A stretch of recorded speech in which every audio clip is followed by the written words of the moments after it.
তিন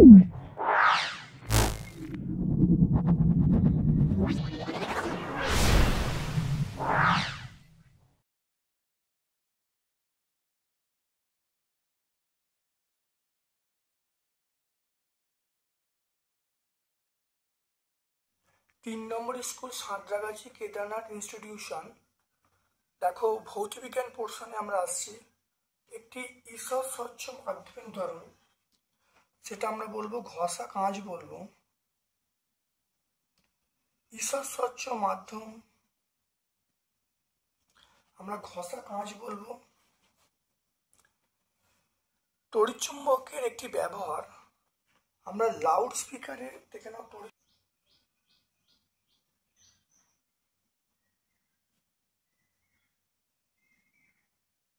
লাউড স্পিকারে ব্যবহৃত হয়।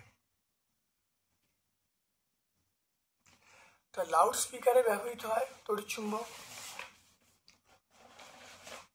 প্রতিফলনের উদাহরণ আমরা বলবো সিনেমার পর্দা।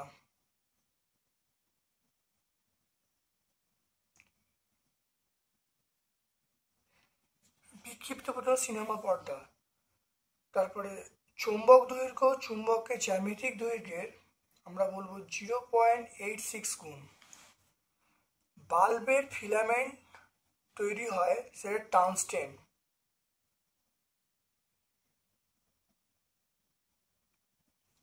আমাদের রাজ্যে কোথায় বায়ুকল থেকে বিদ্যুৎ শক্তি উৎপন্ন করা হয়?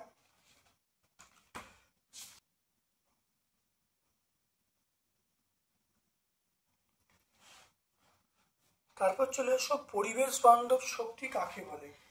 বান্ধব শক্তি, দেখো যে প্রকার শক্তি পরিবেশ এবং জীবজগতে অপেক্ষিত কম ক্ষতি সাধন করে, শেষ হয়ে যাওয়ার সম্ভাবনা নেই, তাদেরকে আমরা পরিবেশ বান্ধব শক্তি বলবো বা অপরিবর্তনীয় শক্তি বলবো। যেমন সৌরশক্তি, বায়ু শক্তি, জোয়ার ভাটা শক্তি, এগুলো। এটা আমরা সহায়িকায় 94 পেজে পাবো। তারপর দেখো ফিউজ তার কেন ব্যবহার করা হয়।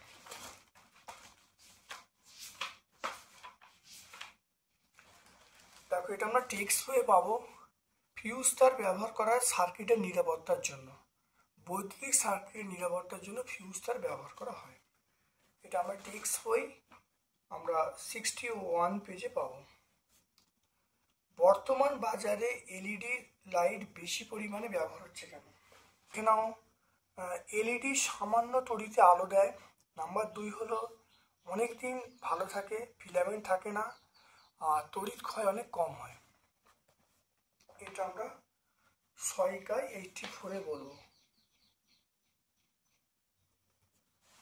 আচ্ছা, মুক্ত বর্তনী চিত্র আঁকতে বলছি, এইটা আমরা বলবো মুক্ত বর্তনী চিত্র। এটা আমরা সহায়িকায় পাবো, সহায়িকা 78 পেজে পাবো। চুম্বকের উদাসীন অঞ্চল কাকে বলে? দেখো চুম্বকের মাঝখানে যেখানে আকর্ষণ বা বিকর্ষণ ক্ষমতা কিছুই নেই, এই অঞ্চলটাকে আমরা উদাসীন অঞ্চল বলবো।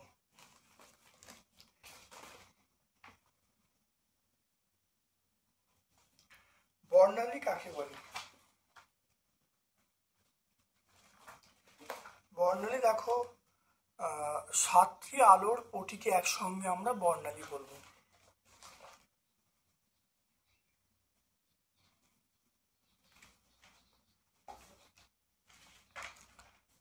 চলে এসো চুম্বক দৈর্ঘ্য উত্তর দক্ষিণ মেরুর সংযোগ রেখাংশ, এটা 1 নাম্বার বলবো। সৌরকোষ সোলার কুকার বলবো। প্রাকৃতিক বর্ণালী রংধনু বলবো। তারের পাক সংখ্যা বৃদ্ধি, তারের পাক সংখ্যা বৃদ্ধি করলে তড়িৎচুম্বকের শক্তি বৃদ্ধি পাবে। এলইডি মানে আলোক এবং তাপ শক্তি রূপান্তর ঘটবে।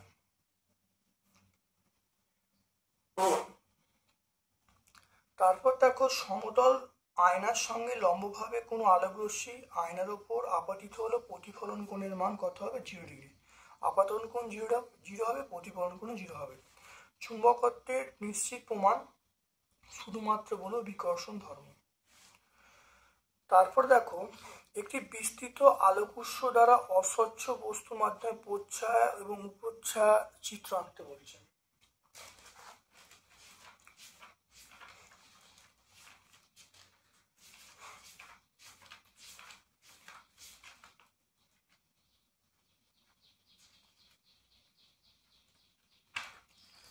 এখানে একটি বিস্তৃত আলোকউৎস, দেখো এটা হলো প্রচ্ছায়া, এটা উপচ্ছায়া। আমরা এখানে একটু ভাষাটা বলে দেবো, এখানে ভাষাটা বলে দেবো, বলে দিলে হয়ে যাবে। টেক্সট বই 22। সুচিত্র ক্যামেরার দুটো বৈশিষ্ট্য।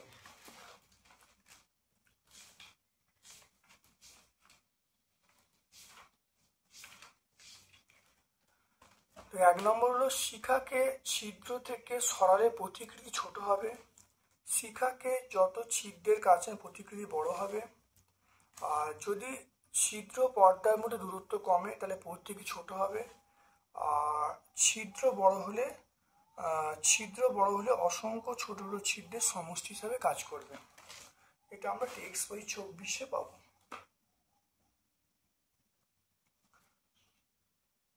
সাধারণ চুম্বক তড়িৎ চুম্বককে দুটো পার্থক্য বলতে হচ্ছে।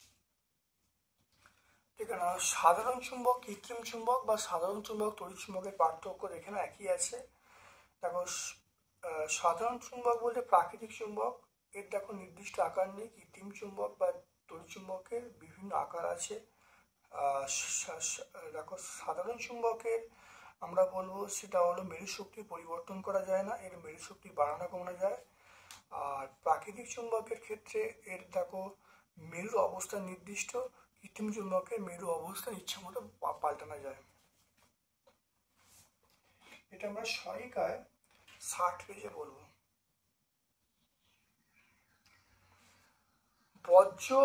জৈব বর্জ্য থেকে কিভাবে জ্বালানি গ্যাস উৎপন্ন করা হয়।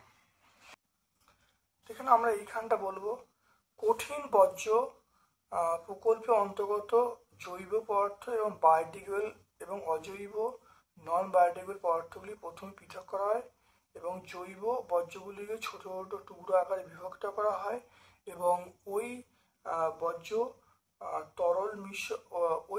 এবং তরলের মিশ্রণে প্রস্তুত করা হয়। ছোট টুকরো বিভাজিত হওয়ার ফলে ক্ষেত্রফল বাড়ে এবং ব্যাকটেরিয়া এবং উৎসেচকের সক্রিয়তা বাড়ে এবং সন্ধান বিক্রিয়ার মাধ্যমে বায়োগ্যাস উৎপন্ন হয়। তাহলে আমরা পেজ নাম্বার 97 বলব। তারপর চলে এসো প্রাইমারি সেল ও সেকেন্ডারি সেল কাকে বলে। প্রাইমারি সেল দেখো টর্চের ব্যাটারিতে প্রাইমারি সেল ব্যবহার করে। টর্চের ভিতর যে সেল থাকে তাতে রাসায়নিক পদার্থ ব্যবহারের ফলে রাসায়নিক শক্তি বিদ্যুৎ রূপান্তরিত হয়, তাকে আমরা প্রাইমারি সেল বলবো। আর আমরা সেকেন্ডারি সেল গাড়িতে ব্যবহার করা হয়, গাড়িতে শক্তিশালী ব্যাটারি ব্যবহার করা হয়, সেটি 6টি বা তার বেশি সেল দিয়ে তৈরি হয়, একে আমরা সেকেন্ডারি সেল বলবো। এটা 81 পেজে পাবো।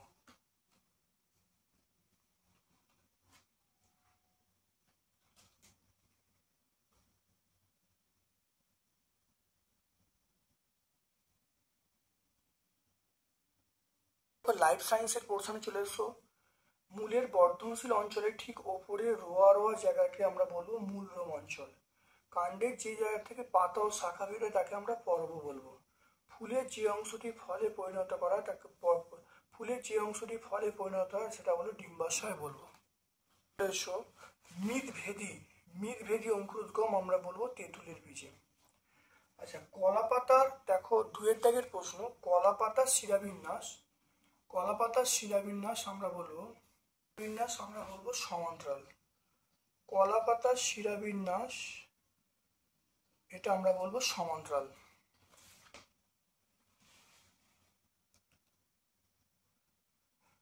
দুইয়ের প্রশ্ন ছিল ভুট্টা বীজে ভ্রূণের খাদ্য জমা থাকে শস্যে। তারপর দেখো সত্য মিথ্যা বলতে বলেছে ব্যাপনে অর্ধবেদ্য পর্দা প্রয়োজন, তাহলে ব্যাপনে অর্ধবেদ্য পর্দা প্রয়োজন নেই, এটা মিথ্যা। ব্যাপনে অর্ধবেদ্য পর্দা প্রয়োজন নেই, এটা আমরা মিথ্যা। ব্যাপনে অর্ধবেদ্য পর্দা প্রয়োজন, এটা মিথ্যা বলবো। স্কুটেলাম একবীজপত্রী বীজের বৈশিষ্ট্য, এটা আমরা সত্য বলবো। ফুলের স্থিতস্তবকের এককের নাম কি?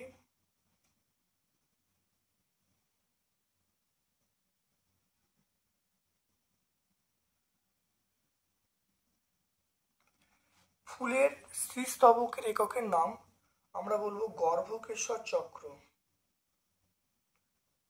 গর্ভকেশর চক্র বলবে। ফুলের স্থিতস্তবকের এককের নাম গর্ভকেশর চক্র। বীজের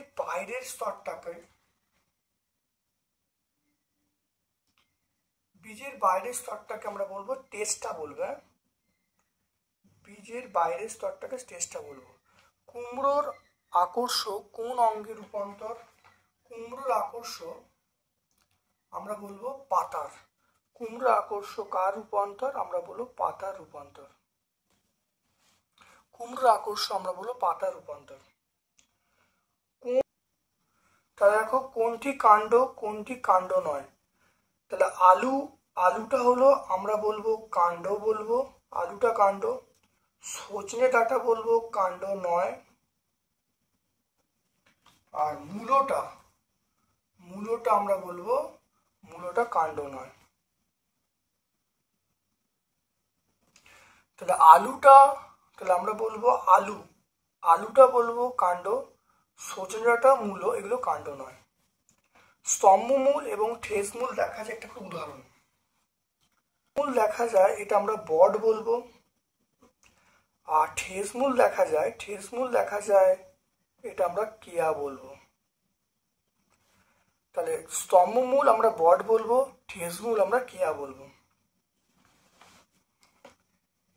এরপরে চলে এসো, দেখো স্বপরাগযোগ ইতর পরাগযোগের মধ্যে পার্থক্য লিখতে বলছে বাহকের প্রয়োজনীয়তা এবং পরাগরেণুর অপচয়ের উপর ভিত্তি করে। দেখো স্বপরাগযোগের বাহকের প্রয়োজন হয় না, ইতর পরাগযোগে বাহকের উপর নির্ভরশীল। স্বপরাগযোগে পরাগরেণুর অপচয় খুব কম হয়, ইতর পরাগযোগে পরাগরেণুর অপচয় অনেক বেশি হয়।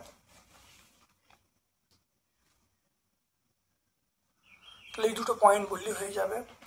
এটা আমরা সহায়িকা 284 পেজে বলবো। তারপর দেখো স্থায়ী অঞ্চল এবং মূলত্বের কাজ দেখে নাও।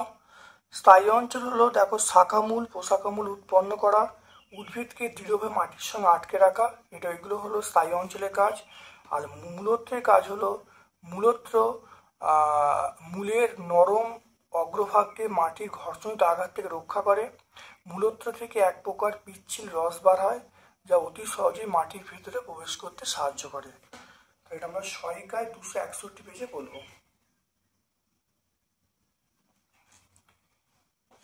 অথবা প্রশ্ন চলে আসো, ব্যাপন অভিশবনের পার্থক্য বলতে হচ্ছে পর্দার উপস্থিতি এবং সঞ্চারিত অণুর প্রকৃতি অনুসারে। আমরা এখানে দেখো ব্যাপনে অর্ধগদ্য পর্দার প্রয়োজন নেই, অভিশবনে অর্ধগদ্য পর্দার প্রয়োজন আছে। ব্যাপনে দ্রাব এবং দ্রাবকের অণু যেতে পারে, অভিশবনে শুধুমাত্র দ্রাবকের অণু যেতে পারে। এটা সহায়িকা 291 বলবো। ওআরএস এর পুরো অর্থ দেখে নাও। ওআরএস এর পুরো অর্থ কি? দেখো ওরাল রিহাইড্রেশন সলিউশন। এটা টেক্সট বই 224 পেজে পাবো। আমরা পাবো টেক্সট বই 224। আমের খাদ্য উপযুক্ত অংশটির ফলত্বকের কোন স্তর? আমরা বলবো মধ্যস্তর।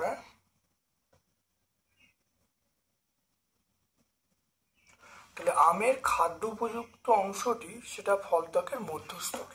দেখে নাও, এই মধ্যস্তরটা আমরা খাই বা মধ্যত্বক বা মধ্যস্তরটা আমরা খাই।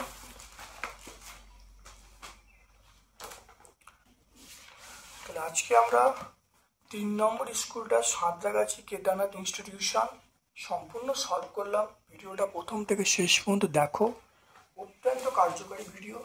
আমার পক্ষ থেকে সকলকে ধন্যবাদ এবং শুভ কামনা জানাচ্ছি।